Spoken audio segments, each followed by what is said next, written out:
Every year in this country, some 41,000 men are diagnosed with prostate cancer.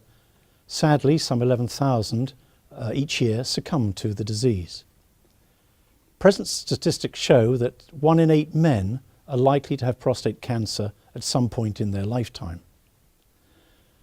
But what does the average person know about the prostate? Where is it located in the body, and what is its function? I have prostate cancer and so know something about it. But to answer in more detail the many questions you might have, we have consultant urologist David Baxter-Smith. So David, why should we be so concerned about this prostate? Where is it in the body? What does it do? What does it look like? Why am I so concerned, Ray? Well, we're dealing now with the most common cancer to affect men in this country. The second biggest cancer killer of men in this country. As you said, 1 in 8 of us are going to get this disease. People like me are diagnosing 41,000 every year. Work that out, and it's 180 every working day. Do you realise this evening 180 men are going home and they're going to have to say to their nearest and dearest, "I'm sorry dear, the consultants told me I've got prostate cancer." And tomorrow it's going to be the same. Another 180 men are going to go home and tell their nearest and dearest, "I'm sorry, I've got a cancer in my prostate." Now, people like me are diagnosing 41,000. 10,000 a year are dying of this disease. That is, on average, 1 every hour. And look at that figure another way. 10,000 men lost every year is the equivalent of a jumbo jet full of men crashing every 10 days. So tell me, David, why is it that the government seems to spend all little too money on prostate cancer? It spends a great deal of money and resources on breast cancer, and I understand the incidence is no greater in women of breast cancer than men.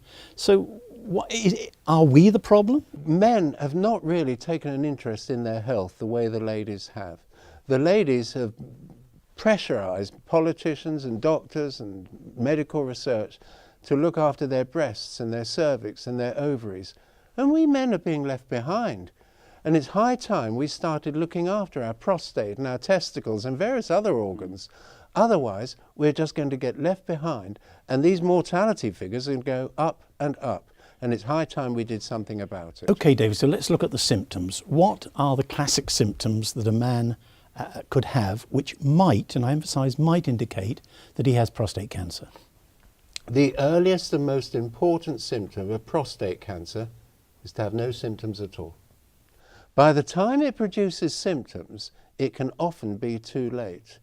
Now, the prostate gland is situated deep in a man's bladder, a pelvis, and so any symptoms he does get will be apparent when he goes to the toilet. And the first question we as a doctor might say to a man suspecting a problem with prostate is, how many times a day do you go for a wee? Do you know the European Union has drawn up a standard number of visits you can go to the toilet now, and it's 5 or 6.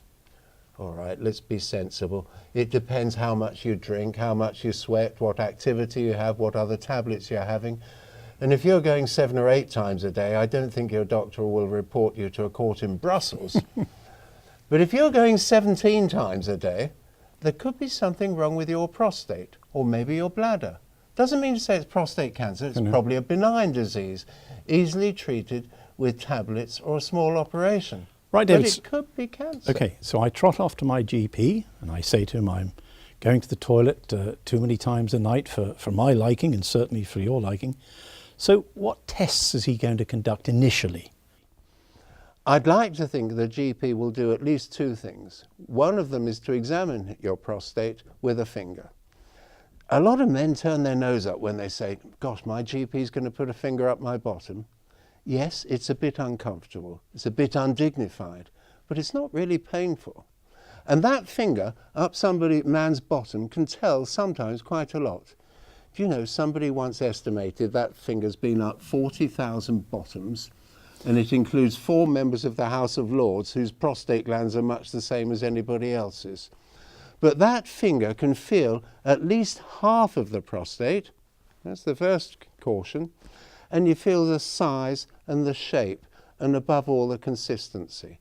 and it's possible that that finger might feel an early cancer. Right, so what size is the prostate? It's not the size, in fact, quite the opposite. Sometimes the bigger the prostate is, the less symptoms it causes. And conversely, it's the little ones that can cause the problem. But for your interest, the average size of a prostate gland is about 2.8 by 1.7 centimetres. You aren't going to remember that, are you? No, no. A slightly easier way you might remember it is to say it's about the size of a walnut.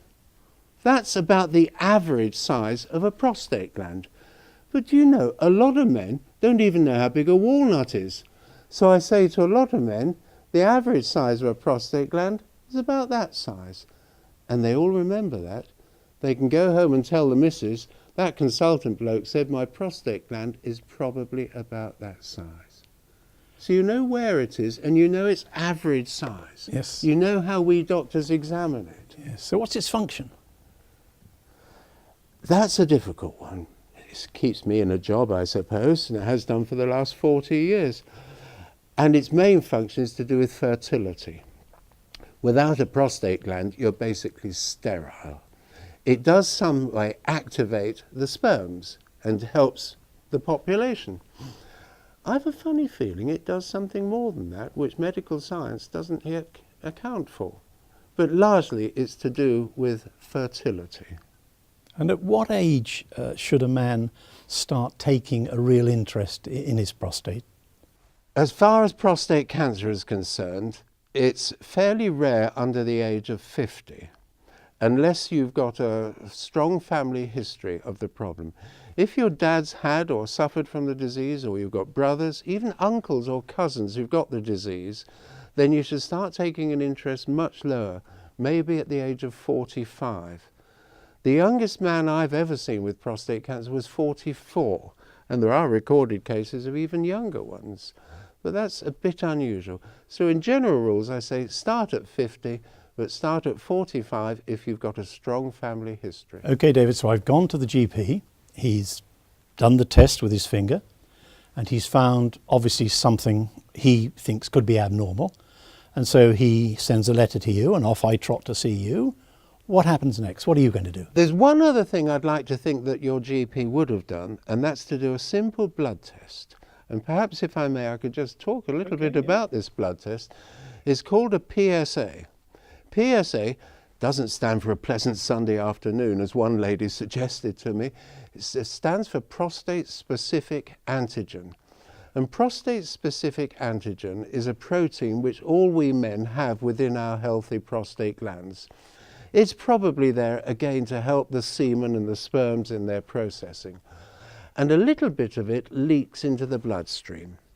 Now, under some conditions, some diseases of the prostate gland, more of that chemical leaks into the bloodstream. Maybe due to a bit of inflammation in the prostate, even a bit of benign enlargement of the prostate. But very frequently, if there's a cancer in the prostate gland, some of this chemical is going to be produced in greater quantities, will leak into the blood, and a simple blood test will measure it. You've taken your biopsies, they've gone off to the laboratory, they've come back, I've now got prostate cancer, which I had. What happens next? I mean, there are many options, are there not, on treatment? There's not just one treatment, because this cancer is peculiar, it seems to me, that I am very much part of the decision-making process in what my treatment's going to be. First of all, we look at the result of the biopsies. Prostate cancer is not like a bowel cancer or a kidney cancer, a bladder cancer, where it's fairly black and white. If you've got a cancer in the bowel, almost certainly a surgeon's going to have to cut it out. No argument. If you've got a cancer in the kidney, a surgeon's going to have to cut it out. No argument. But in the case of prostate cancer, it's not the same. We have a sort of spectrum of activities which can be decided upon by the result we get from the biopsies. It's what some newspapers call pussycats and tigers. If you've got a pussycat, it'll sit on your lap and you can stroke it and it'll purr and it'll never hurt you. But if you've got a tiger, one clout and it'll do you down. And prostate cancer's like that. If you've got something at the low grade of aggressiveness, what we doctors call perhaps a Gleason 6, it's probably not going to hurt you. And it probably won't even need treatment. And so we doctors would say, well, just keep an eye on that. Might stay there for the next 30 years. Is that what you call watchful? It's called waiting? active surveillance. Active surveillance, yeah. Or watchful waiting. Or yeah. watchful waiting. Yeah. We just keep an eye on it. You probably won't die from it. You'll die with it rather than from it. But if our biopsy says you've got a tiger, a Gleason 9 or a Gleason 10, and you're only 57, we want to hit it on the head smartly, because it's going to do you down otherwise. So there's a variability of treatments. Watch and wait, or treat it aggressively. So just to emphasise this point, if dad or somebody in the direct family male bloodline has prostate cancer, that should be a warning sign to you. If mum or your sister or an aunt, again in the blood family line, has breast cancer, that's another warning. If the two exist, then we're talking really take an interest and insist your doctor gives you this PSA test. Yes, absolutely. It reminds me of a story I dealt with some years ago where there was a family of men.